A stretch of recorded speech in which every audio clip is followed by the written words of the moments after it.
Rajouri Poonch highway पर भूस्खलन हुआ है। NH 144A पर मलबा हटाने का काम तेज किया गया है।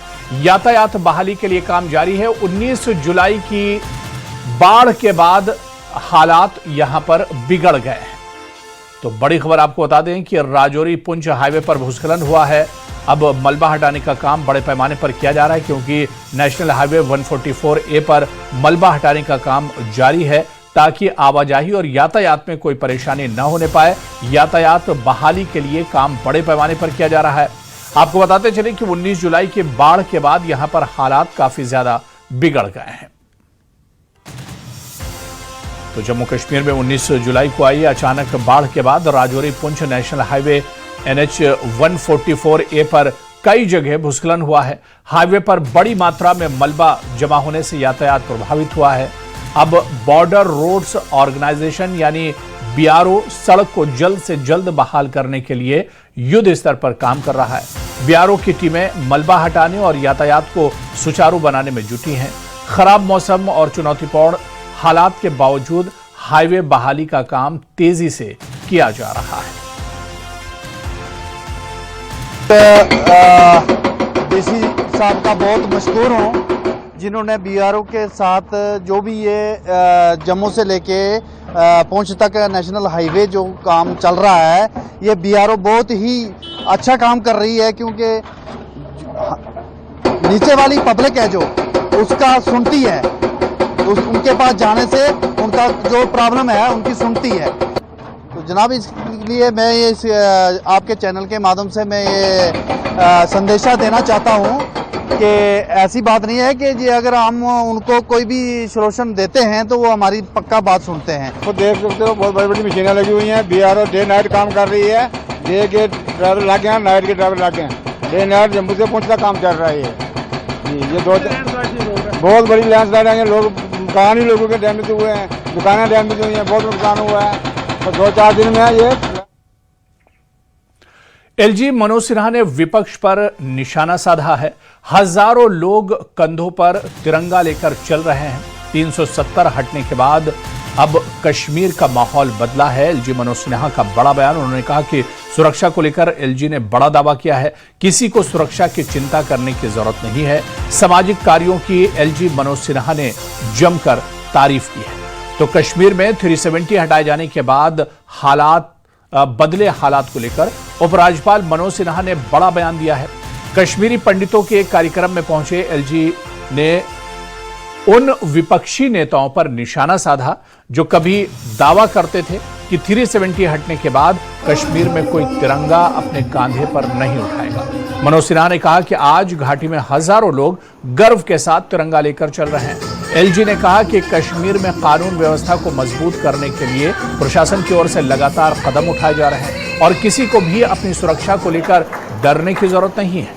उन्होंने कहा कि कश्मीरी पंडित समुदाय की समस्याओं के समाधान और उनके कल्याण के लिए भी सरकार पूरी तरह प्रतिबद्ध है। इस दौरान मनोज सिन्हा ने सामाजिक संगठन KP वॉलंटियर्स के कार्यों की भी सराहना की और जरूरतमंद लोगों की मदद के लिए किए जा रहे प्रयासों को महत्वपूर्ण बताया।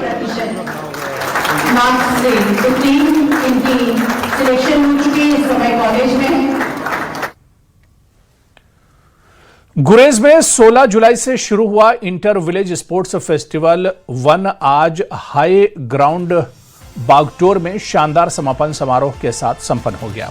समापन समारोह के दौरान पारंपरिक पोलो खेल का भी आयोजन किया गया, जिसने दर्शकों का खास उत्साह बढ़ाया। बड़ी संख्या में लोग कार्यक्रम में पहुंचे और पूरा मैदान दर्शकों से खचाखच भरा नजर आया। वहीं फेस्टिवल के दौरान गुरेज के अलग अलग गांव के विभिन्न खेल प्रतियोगिताओं के साथ स्वच्छ भारत अभियान और वृक्षारोपण जैसी सामुदायिक गतिविधियों में भी हिस्सा लिया गया। खेल, स्वच्छता, पौधारोपण और समग्र भागीदारी में शानदार प्रदर्शन के लिए इजमर्ग गांव को प्रथम स्थान हासिल हुआ। इंटर विलेज स्पोर्ट्स फेस्टिवल ने स्थानीय युवाओं को अपनी खेल प्रतिभा दिखाने, टीम भावना विकसित करने और सकारात्मक सोच को बढ़ावा देने का मंच दिया।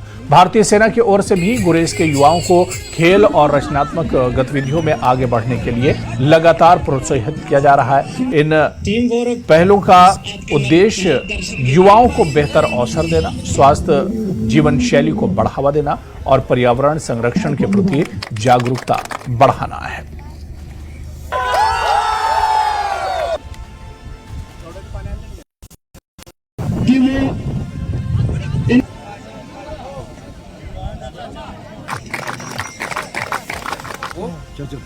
Team disqualify.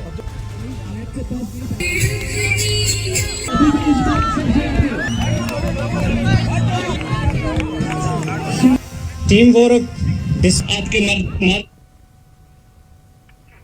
और आइए सीधे इस वक्त राजस्थान के अलवर लिए चलते हैं, जहां पर गृह मंत्री अमित शाह इस वक्त संबोधित कर रहे हैं। सभी लोगों की ओर से हृदय पूर्वक श्रद्धांजलि अर्पित करता हूं। मित्रों, आज एक ही मन से मोदी साहेब का ज्ञान का संकल्प पूरा हो रहा है।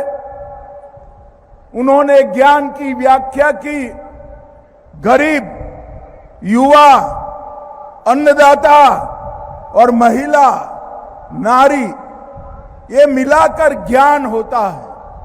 और 2047 में अगर भारत को पूर्ण विकसित बनाना है तो ये युवा, गरीब, अन्नदाता और महिला को ताकतवान बनाना पड़ेगा।